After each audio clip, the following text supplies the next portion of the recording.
So hi, welcome to End Credit Reviews. This is Tyler from End Credit Reviews. And Steven from the Big Steve YouTube channel and Instagram. And 10 years ago this month, or at least by the time this video comes out, Dracula Untold was released in theaters. Universal was hoping for it to begin a cinematic universe, but its box office numbers were only average, with about $217 million against a $70 million production budget. The movie currently has a 25% critic score on Rotten Tomatoes, a 40 out of 100 on Metacritic, and a 6.2 out of 10 user score rating on IMDb.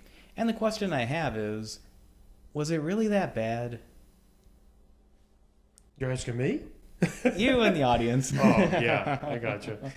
And so in this 10-year retrospect, we are going to be going over the basic history of the movie, various trivia, as well as what we both liked and disliked about the movie. If you want to read more about this movie in high detail, or about the other Universal Monster movies, then I highly recommend checking out my book, 100 Years of Universal Monster Movies. It's available now in ebook digital and hardcover print.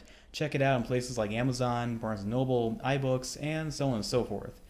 Anyways, I wanted to ask you this, Steve, before we get into it, is that do you remember, what was your first memory of seeing Dracula Untold? Well, first would probably be the trailer that I really liked, but if you're talking about during the film, one of the more standout moments that I recall is his transformation, I would say.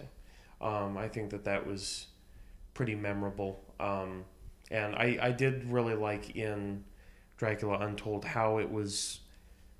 how the context was set up that kind of forced his hand. We had a much more personal understanding of the character of basically Vlad the Impaler turning into Dracula out of necessity to try to protect his family. So it's a much more tragic story as opposed to him just being kind of a malicious force, which he's depicted as frequently in a lot of other media. So I did like that more personal, tragic element, and kind of how they worked him in at the ending. I thought that had probably amongst the best potential for like a cinematic universe. I still think that the cinematic universe trend, like turning everything into a cohesive world building thing,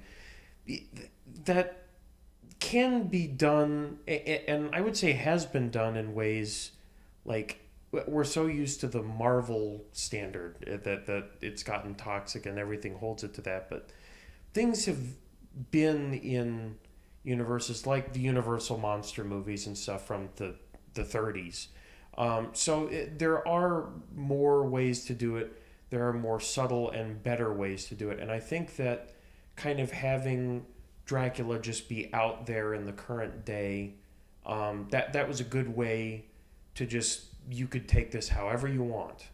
And that would have been good to play off of like The Invisible Man, which was a very surprisingly just like greatly received film that would have been good to work off of too. But I definitely think that planning, it's a classic case of getting ahead of yourself. These studios trying to give birth to a thing and plan out its whole career. It would be like, and this is kind of a weird aside, I guess, but if you indulge me, it's like the people you hear about who have a kid and the parents are so rigid that they have the kid's whole life planned out when it's born. And it's like, you gotta give this thing room to breathe and develop for itself. You can't like so rigidly plan everything. And I get like studios want to make money, but I think that Dracula Untold is an example of something that if your expectations are adjusted to be more realistic, it was a pretty solid film, and it really could have been played off of to make something bigger in a different way. But studios have the brain rot of just do our own thing, but make it like Marvel. And when you frame things that way, you're destined for failure. Yeah, that's a good assessment. But what I was getting to was like, what do you remember about seeing it in theaters, or did you see it in theaters? Oh yes, I did see it in theaters. I recall, didn't we see it together? Actually, no. I remember I went to go see with my parents, and then I know that I think you told me you went to go see with your mom or something. That must have been the case, yeah. But no, I liked it. It was very solid, and that's kind of my overall general assessment. So. Okay. I mean, with my memory was that, well, special is that it was the first time I saw a Universal monster movie outside of the movie theater we have in town. And it was also the first time I went to an AMC movie theater to see a movie, like any movie, not just a Universal monster movie. And it was a big deal, and this is just a couple years before our theater in town would become an AMC theater. But anyways, so the basic history of this movie is that it was written by Matt Seisma and Burke Sharpless. These guys wanted to be writers on movies like The Last Witch Hunter, Gods of Egypt, the Power Rangers reboot, Morbius, and Madam Web. What do you think of that lineup? Oof, that's a rough lineup. I mean, to be fair, Morbius was like reshot twice, and Madam Web had some other writers on it too, so I don't know how much what they originally wrote got butchered up in the process. But anyways, so when they wrote the script, it was originally called Dracula Year Zero and appeared on the 2006 edition of the Blacklist Screenwriting Contest. It was picked up by Universal. Alex Pyros, who directed movies like The Crow and I, Robot, was going to direct, and they were going to shoot in Australia. But then budget disputes happened because the 2010 remake of The Wolfman bombed the box office for going way over budget, and then there were budget disputes with that because I guess it was going to be around 100 million and Wolfman was like 150 million, and Pyros ended up leaving because of creative differences. He eventually would direct Gods of Egypt, which, by the way, the guys who wrote this movie also wrote Gods of Egypt as well. And then eventually, Alicia Phillips, who was an executive producer on this movie, saw a short film that Gary Shore directed. Gary Shore had done like a few short films and mainly car commercials, and she was impressed by this movie called The Cup of Tears, I believe it was called. And so then she hired him. That way it would keep the production budget down, or at least compared to a high-profile director like Alex Pyros. So then they shot the movie in Northern Ireland between the summer and the fall of 2013, and then they went back to do pickups and reshoots in 2014, which I'll get into a little bit later. Part of that was to do a whole cinematic universe thing, but there were other reasons why they reshot stuff as well. Mm-hmm. So what did I like about this movie? Well, I did like what you're talking about, how the story, we got an interesting origin story to Dracula himself. Also, I did like how, in a way, compared to the other Dracula characters we've seen from Universal, we usually see as Dracula's the most evil of the monster characters from Universal. There's some kind of sympathy with some of the other monsters, like the Frankenstein monster was like, he was just, basically a child in an adult's body, and the Wolfman is just a good guy at heart, but he has this uncontrollable monster at times, and there's various other ones you can have to an extent of sympathy for. But Dracula typically is unapologetically evil, like he kind of chose to be a monster in various ways. However, with this version of Dracula, it's the most humanized version of Dracula that we've seen. I know they tried a little bit with the Frank Langella Dracula from the 1970s, but the problem with that one is that he's too much of a man of mystery. We don't really know much of his backstory to sympathize with him, not to mention the fact that what he does to Mina is that he turns her into this horrible monster where it's like, I have a hard time sympathizing with this guy since he turned this innocent woman into a monster, basically. And also, too, another thing I liked about it is how they incorporated various parts of history with it. And I know I made a video about all the things that are inaccurate about this movie historically, if you want to check that video out. But I know this movie is like Anastasia or 300, where it's not supposed to be a history lesson. It's supposed to kind of play fun with history, similar to the Assassin's Creed franchise in that regard. The other thing all right, so you want to add something? Or? No, I was just going to say I agree that the historic tie-in elements are, I think, always very strong in films like this, and I really enjoy elements like that where there's it almost adds like a conspiracy theory element, which is fun and interesting, in films to kind of incorporate and make it feel for the people that like stories to be a little more grounded and down to earth, feel like, ooh, I can really see this being part of my world or something. So I definitely think that was a interesting and good way to try to take this story, especially in humanizing Dracula. All right. The second thing I want to say is the cast and the chemistry with characters. So Luke Evans, who played Dracula, I think the chemistry between him and Sarah Gadon is great. Now, oddly enough, do you know who was originally supposed to play Dracula? Who's that? Sam Worthington. So originally he was offered because he was fresh off of Avatar, but then around 2012 he was no longer attached to the project. It was never given a reason why, but I theorized that around that same year you had Wrath of the Titans and Man of Ledge. They didn't do very good financially, and they thought, well, maybe he's not the box office draw that we thought he was with Avatar. So then Luke Evans was playing the villain in one of the recent Fast and the Furious movies at the time, and they asked him. He almost turned it down because he felt like, I'm too young to play Dracula at this time, but he read the script and he liked it. And then Abby Cornish was offered the part of the wife character, but she turned it down and would later star in the RoboCop remake. And Sarah Gadon almost passed on it. She wasn't so sure about being in a vampire movie, but she liked the script and eventually said yes to it.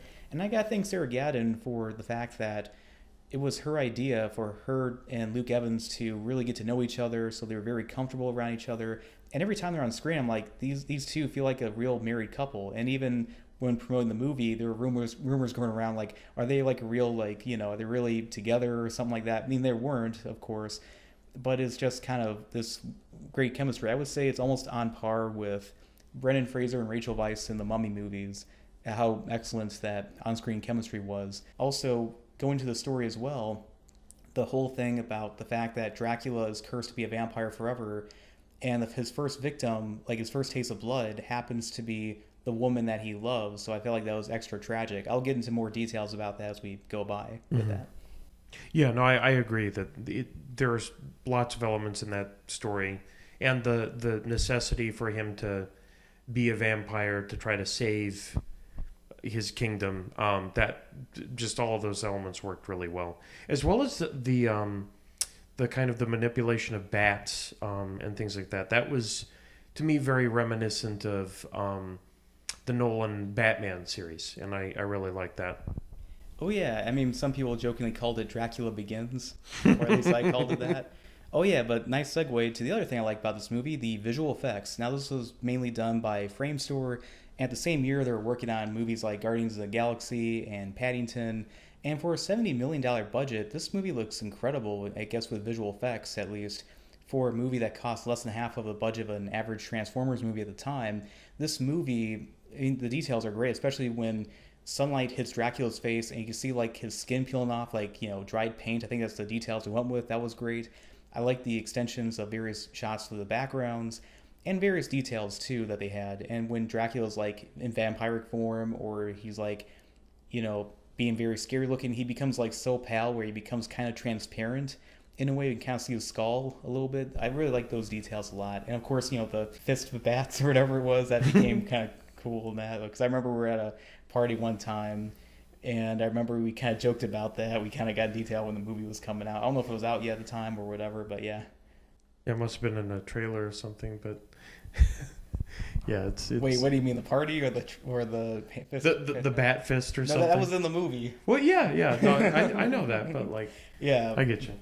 Yeah, I mean, I would say this movie at the very least should have been nominated for an Academy Award for Best Visual Effects.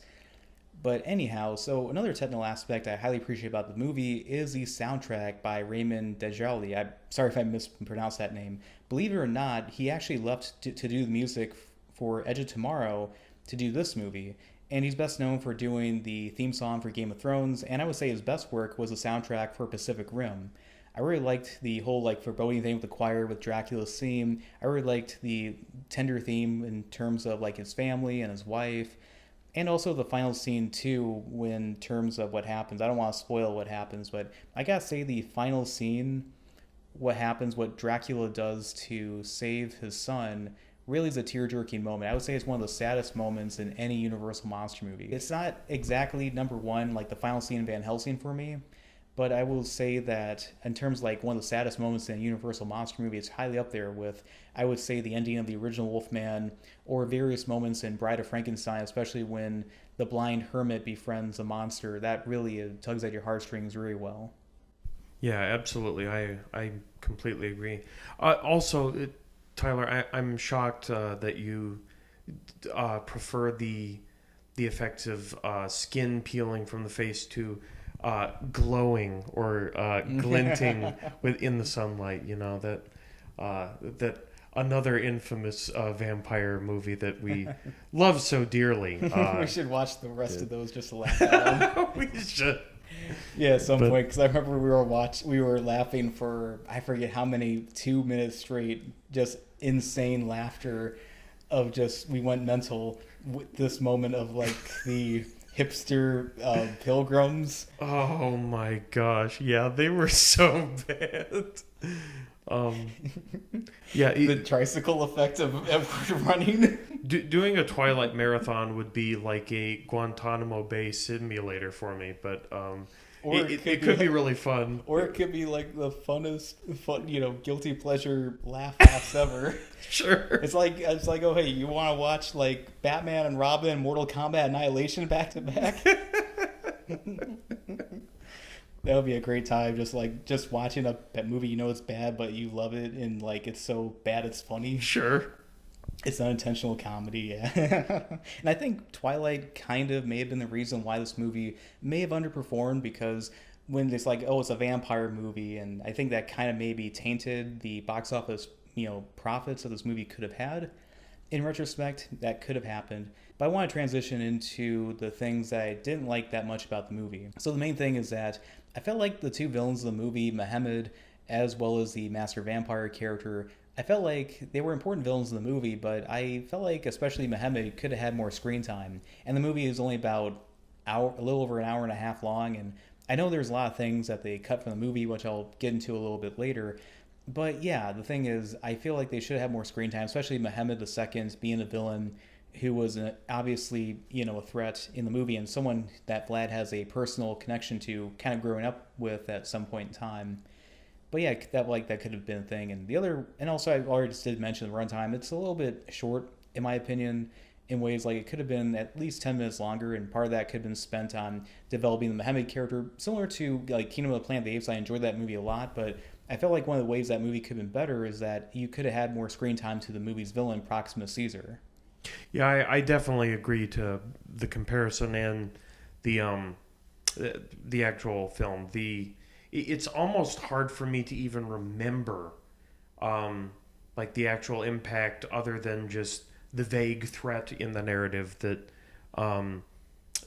his army was imposing. It's just he was a very kind of unfortunately forgettable character. I do recall liking the Master Vampire a bit, and again, we didn't see a whole lot of him, but I agree that is an element that probably could have been improved, and that's just allocating story time better.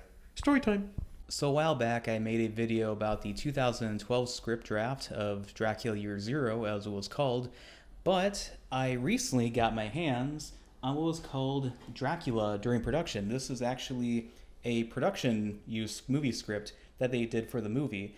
Now, this was actually a revision by this guy named Mark Baumbach. So Mark Baumbach was actually a ghostwriter on this movie. He didn't get any credit for it.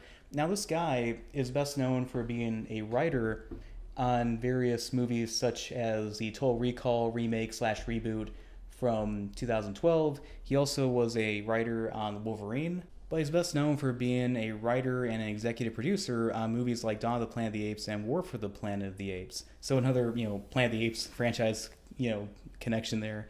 Yeah. He's up to monkey business, in other words, but yeah. Oh yeah, speaking of, I forget what movie theater it was. I think it was like the Palm Springs Theater, far away from here. Mm-hmm. And I was just kind of curious what that place was like.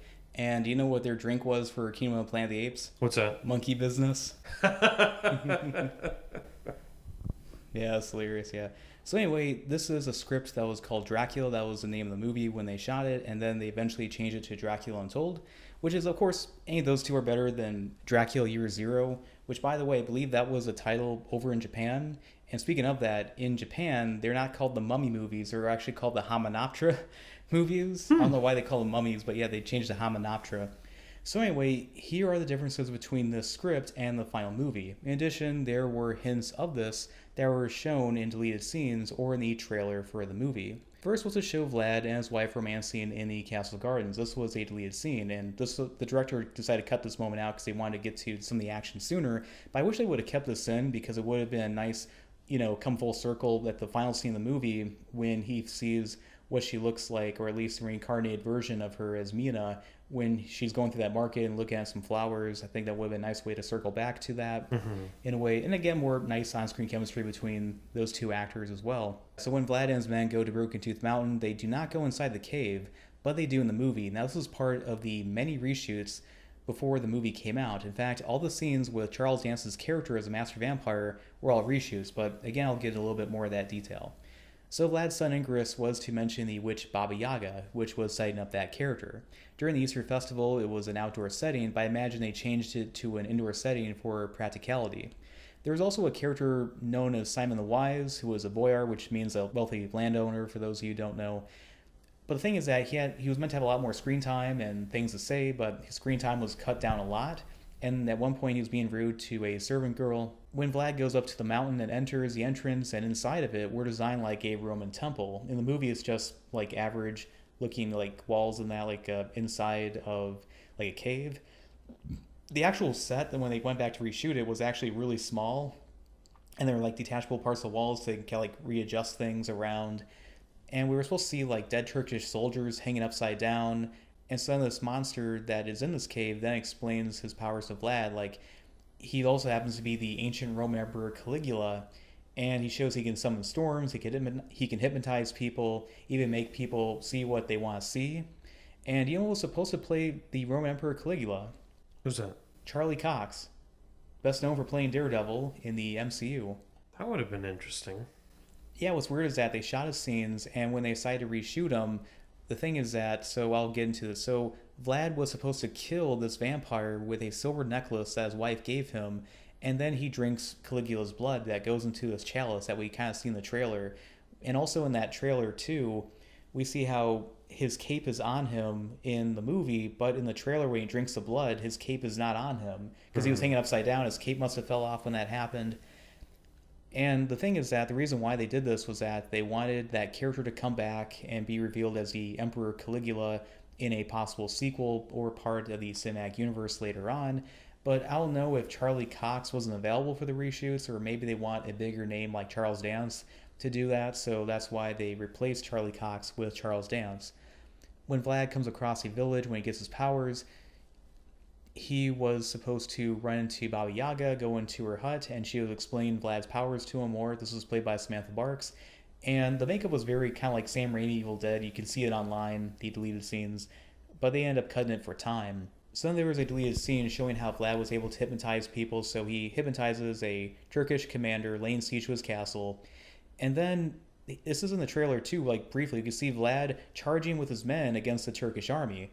Now in the fight, a Turkish cannonball is fired, and Vlad destroys the cannonball by punching it, which is something you would see in like a Bollywood movie. Because the thing is, like, I remember in the commentary track how they had to actually cut the fight scene down with Vlad fighting a bunch of those Turkish warriors because they didn't want to go on for too long. They didn't want to make it look like a Bollywood movie or be ridiculous in a way. And so then he was supposed to use his hypnotism powers to stop like roughly hundreds, if not 1,000, Turkish fighters dead in their tracks. They can move their eyes and react to stuff, but they're like frozen still.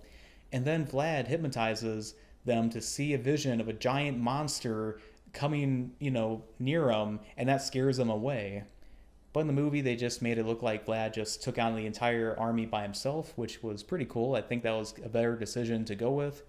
Because in the trailer, you also see Vlad like extending his hand out, like he's hypnotizing them or doing something supernatural. It is also revealed that Vlad's vampire powers make him irresistible to women, and his wife has sex with him just after the battle by being turned on by him in a supernatural way. And other, servant women are just like really like thirsting for him too when he comes back as well. But when Vlad then hugs his son, Vlad sees a reflection of himself in some mirror-looking thing, and he looks like a monster, but no one else is the wiser. A woman then comes in to where Vlad is at camp when they're on the run from the Turkish army, and this woman is like horny for him, and she wants to be turned into a vampire, or at least in some way it's like a hypnotic state supernaturally, and Vlad kind of, basically rejects her. He then comes clean to his wife and says, like, I can't drink blood. And she's like, oh, what about animal blood? So eventually she does find, like, a goat so he can drink blood from. Vlad then wants to talk to her brother Lucian about the vampire in the cave midpoint in the movie, but it was changed to be much sooner in the movie after Vlad experienced Broken Tooth Mountain. When Vlad is inside the smithy, which is where they, kind of like where the smiths make, weapons and whatnot, when that was lit on fire, he was actually supposed to kill a rat and drink blood from the rat to heal himself when he's injured from the sunlight hitting his face.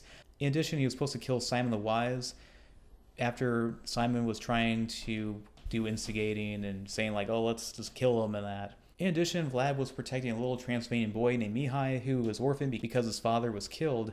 And so then Ingress is pretty much befriends this kid named Mihai. So in the moment when they're on that, tower and Ingress is taken away and Marina is hanging for life.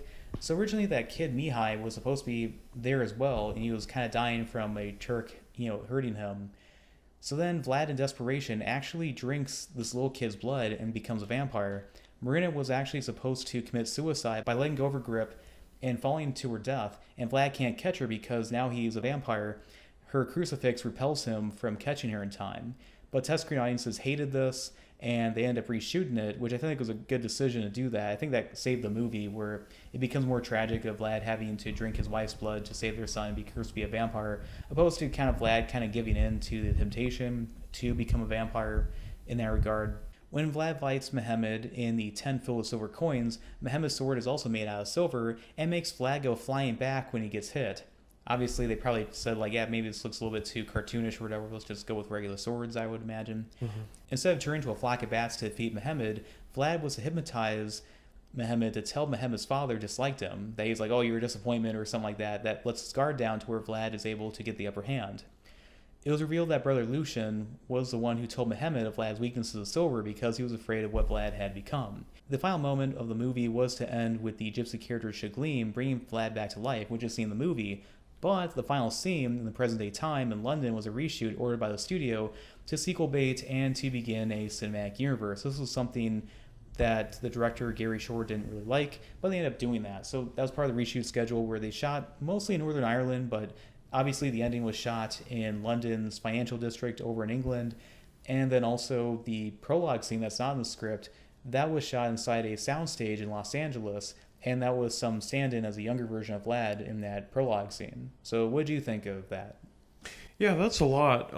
But most of what I heard, it sounded like reasonable cuts. There were a couple things that, like emphasizing the silver, and especially with the villain, that might have been decent, just, shots to show and give the villain a little bit more presence in the film.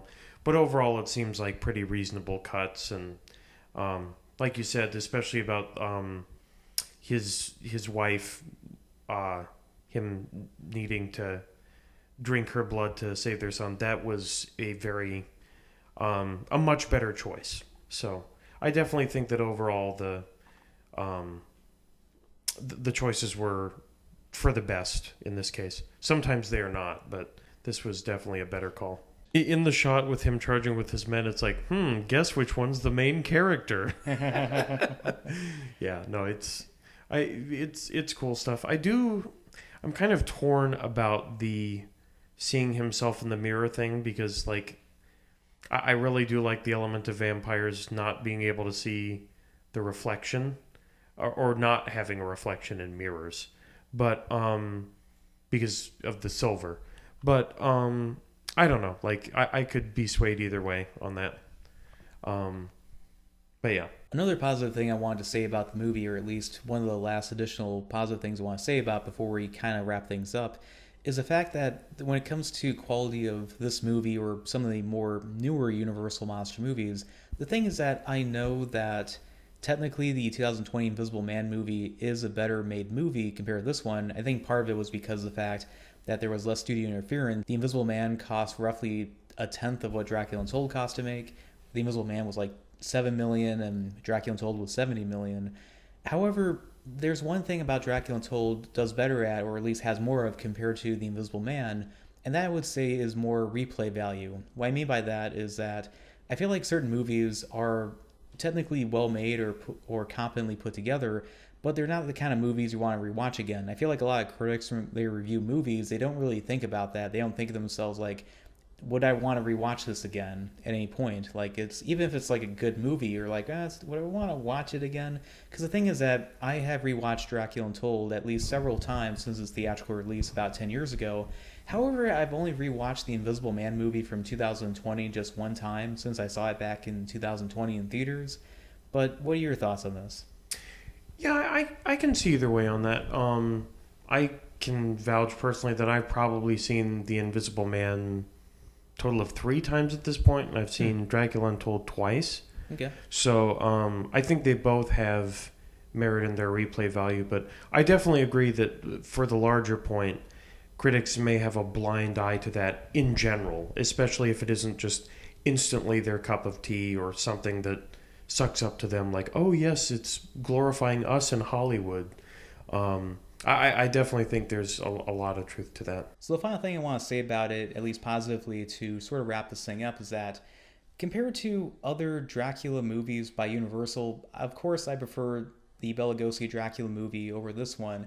However, compared to the other Dracula-related movies since this came out, I actually think this is the best out of all the Dracula movies that have come after, such as Renfield, The Last Voyage of the Demeter, and even Abigail. Like, the problem with Renfield was that it was kind of all over the place in tone, and editing wasn't that great.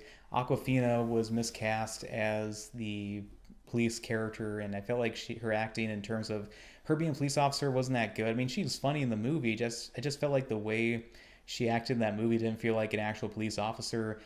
And The Last Voyage of the Demeter was a movie that's flawed and frustrating. I already made a video about that.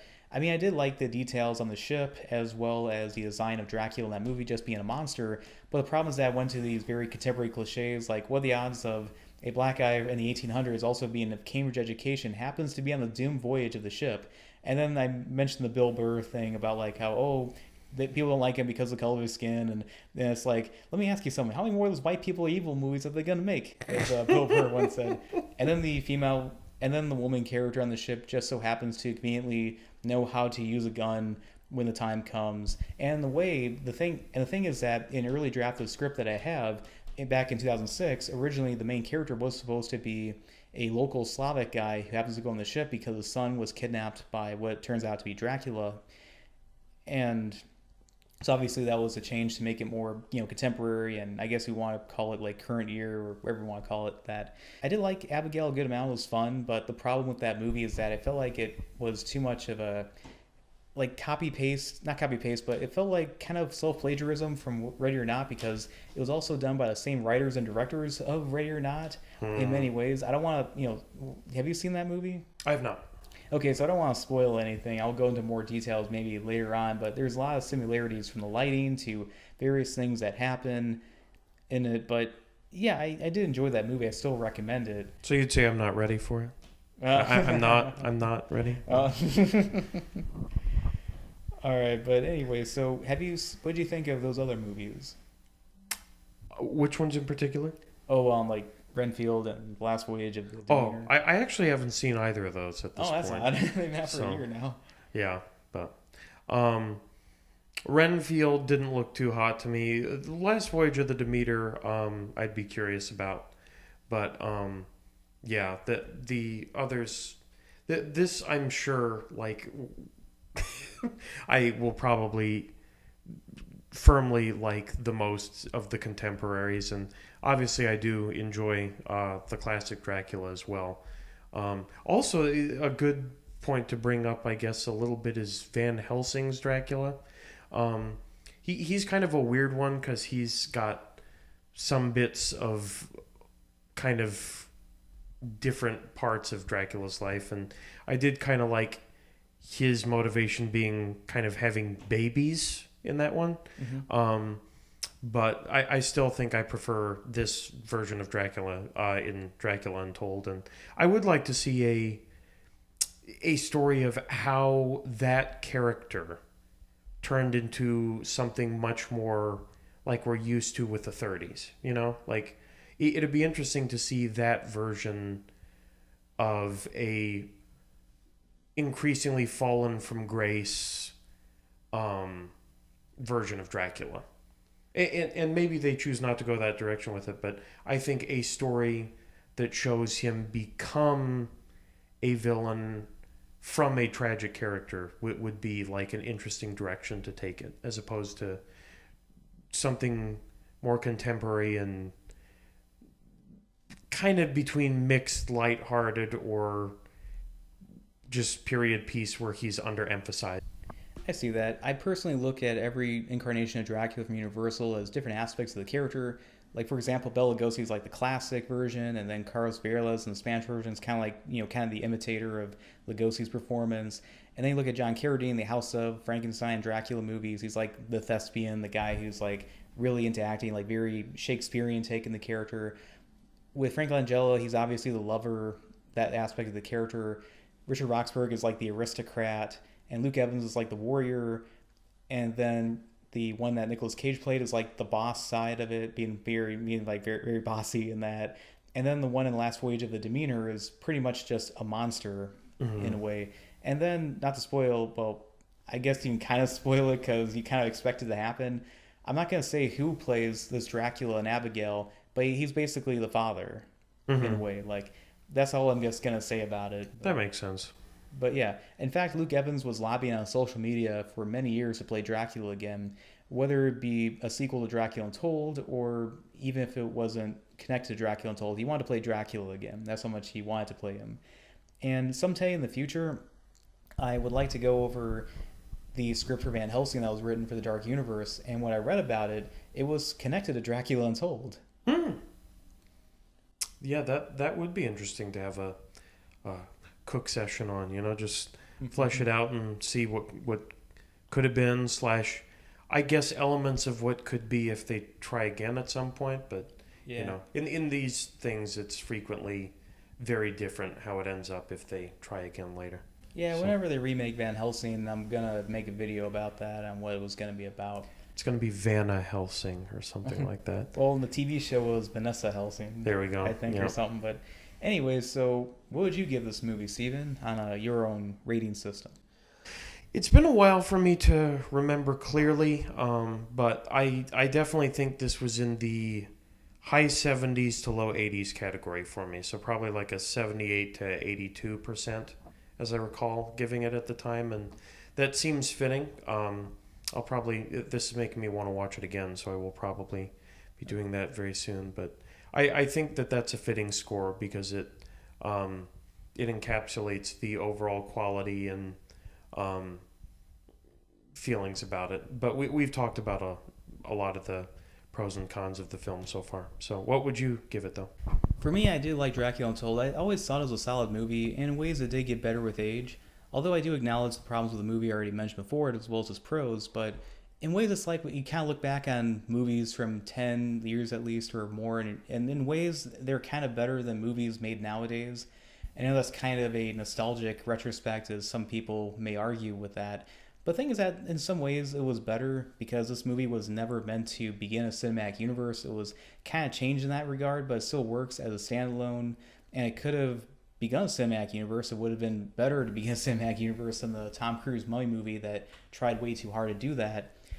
And I really love the interactions and chemistry with Luke Evans and Sarah Gadon. And I think she's one of the loveliest actresses in the Universal monster movies, or at least of the remade series as well.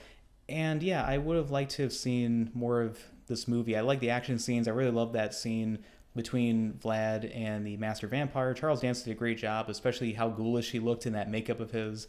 Was really nice, especially for a reshoot. That was just very impressive how much they did that, especially the moment when Vlad, has to drink his wife's blood. That was a reshoot, and it was impressive how great the cinematography was. And I know the guy did the cinematography in this movie originally wasn't available for the reshoots because he was busy with Jurassic World doing the cinematography on that movie for the same studio, I might add.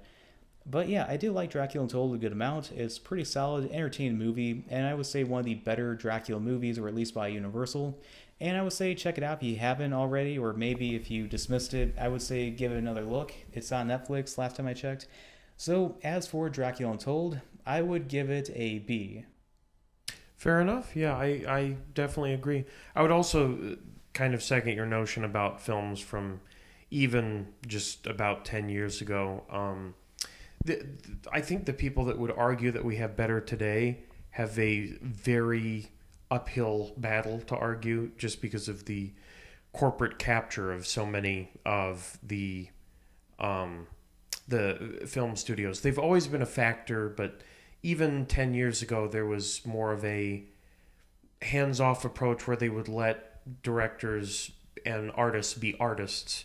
And at this point, I don't know if it was 2015 or 16, but it was around there when the Chinese market really became the main factor, even more than the U.S.